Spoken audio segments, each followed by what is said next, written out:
แกะใส่เลยนี่ใส่นี่เลย เพราะส่วนมากเท่ากันมื้อนี้แบบบ่ค่อยได้ยากนะกินต้มมาม่ามื้อนี้นะส่วนมากเท่ากันกินแต่พิซซ่าบ่ KFC บ่กินนั่นน่ะ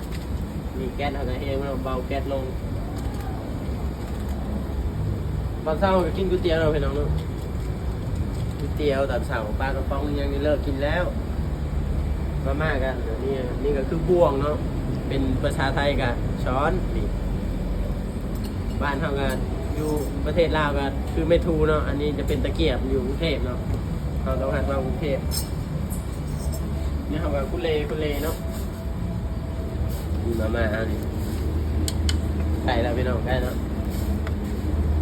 คุเลแบบนี้เลยแก๊สเนาะกันแก๊สแต่งเนาะต้องความแก๊สนิดนึงเพราะว่ามันชิไหม้หม้อแล้วโอเคเนาะพี่น้องเนาะฝากกดไลค์กดแชร์หน่อยเด้อ